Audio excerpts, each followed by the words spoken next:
It's OTA day for Marvel Snap gamers. Not only do we have changes to 11 cards for the game in general, they are also banning cards inside of Grand Arena and buffing two of the pre-con decks that have been underperforming. Let's go ahead and dig on into the details. I think we got a lot of awesome stuff to cover today. Second Editor is adding 7 new cards to the Grand Arena ban list. I think most of these make sense. While they're not directly targeting tech cards like Shang-Chi or Enchantress, which doesn't surprise me, they're nipping around at the edges of what's really powering up those decks at their core. I love seeing Sarah get cut down here. She's so much more powerful with the extra energy you get in this game mode. You get to play her out on turn 4 without working for it, and then have 2 turns of discounted energy. Agatha Harkness might seem like a little bit of a strange one if you haven't been playing a ton of Grand Arena, but one of the premier decks is a Doctor Doom deck that uses his skill on the first turn of the game and then plays out Agatha at random on the second turn, gaining a lot of stats with that. And I'm not sure anyone reasonable is going to cry tears over Alioth, Juggernaut, and Cannonball biting it. I think Alioth in particular is one that I'm happy to see go, considering Invisible Woman is one of the champions. This card basically just completely invalidated one of the decks you could build, in addition to being a rather toxic Marvel Snap card in and of itself. In addition to these cards being banned, we also have changes to a couple of the champion skill spells. In particular, Herbie's is going from 3 up to 4, which is a welcome change. It means that he'll no longer be as simply generically powerful, and you really want to make sure you're synergizing with his ability to add extra stats to the board, since you're spending 4 energy to get 2 back the next turn. Moleman's skill is also getting a buff down to 1 cost from 2, and it'll be giving +3 power instead of just +2 when it rolls that mode. Instead of cost reduction, maybe Fastos could see something similar in the future. Glenn? I talked about the best performing decks for each champion in Grand Arena after the first weekend. I pointed out that the Mole Man and Doctor Doom builds were really struggling compared to the rest of the pre-builds, each having around 40% win rates when everything else was at 53% plus on the public tracker. Second is editing both of these deck lists. This will be our new Mole Man deck, which got rid of Esme Kuko, Isan, and Iron Patriot, while adding in Surge, Blue Marvel, and Ancient One. This is a really sweet and cohesive secondary plan for this deck. The Ancient One has been phenomenal with Victoria Hand and other builds that I've played, letting you double her up, and then it's adding in Blue Marvel as an additional ongoing effect that you can duplicate with the Ancient One when Victoria Hand is nowhere to be found. While I don't know if this deck will necessarily be competitive, it definitely looks a lot stronger than the initial build that we had at the start of this event. The default Doctor Doom deck is also getting a solid tune-up as well. It's dropping Jennifer Kale, Nocturne, Gore, and Astral Projection, adding in Lockjaw, White Tiger, Magneto, and Red Hulk. I like that Lockjaw gives you another way to cheat your big things into play. You have Jubilee and Blink along with it, and then White Tiger's an additional thing that you don't mind lockjawing out. It's also adding an additional 6-drop at the top end of the curve, so you're more likely to hit a big piece of beef when you're flipping things randomly into play. As for the actual OTA update itself, we have a high number of cards changing today into the double digits with 11 changes overall. That being said, I think a lot of them are more minimal and not going to create any great waves in and of themselves. A number of these are not a surprise, and others are cards that have been languishing for a little while. Sunspot is losing the point of power that he gained back not long ago, with Second Dinner citing that the end of turn decks, i.e., High Evolutionary and things powered by Fantasticar and now Invisible Woman first steps, are really allowing him to shine a little bit, and they want to take a point off. They think this card will still be very competitive, which I think is likely the case.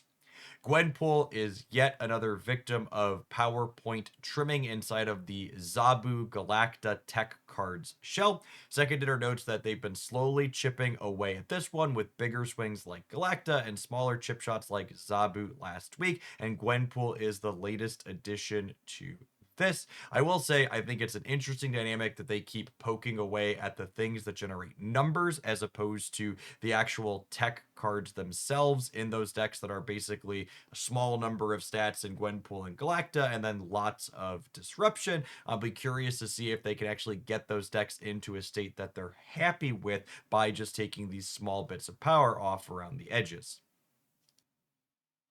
Dormamu's probably the largest change inside of our OTA update today. While its power is going down to 10 from 11, the summoning ritual is getting a sizable buff from 3 down to 2. This means to summon this demon that you're making a pact with, you'll have to spend 4 energy over the course of the game as opposed to 5. It makes things a lot more efficient on the last turn of the game for you as well, with something coming to my mind being that a 2 energy card on turn 6 means you can sneak it in with something like a Shang-Chi or Enchantress. So you can both be making big stats in one lane by killing 2 of your things and then disrupting your opponent in another simultaneously with really efficient snap cards.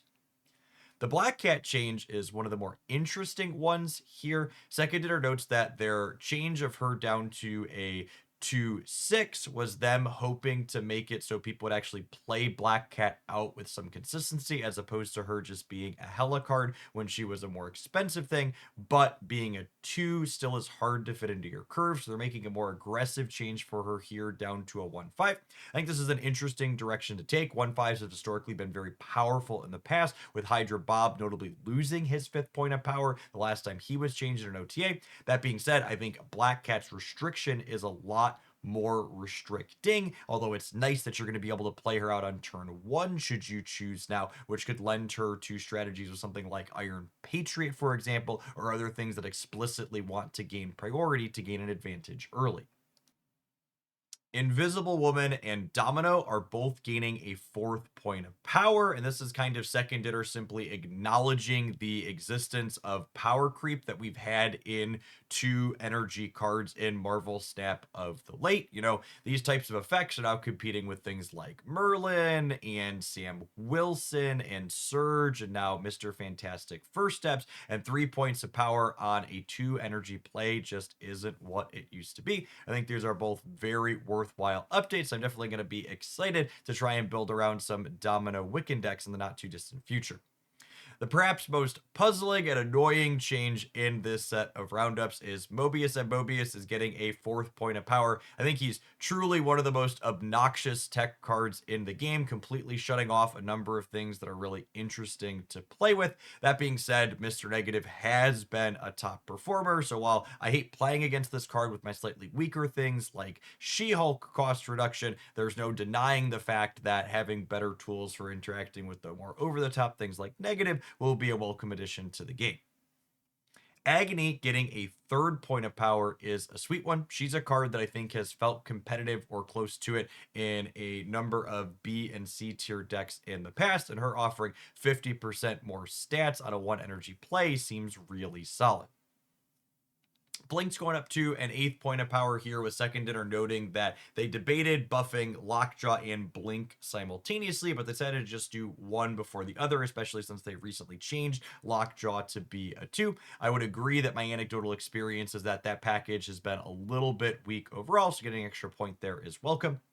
The Thing is another acknowledgement of kind of the power creep going on in Marvel Snap from where numbers are settling inside of different energy cards, with our 4-drop definitely wanting a 7th point typically.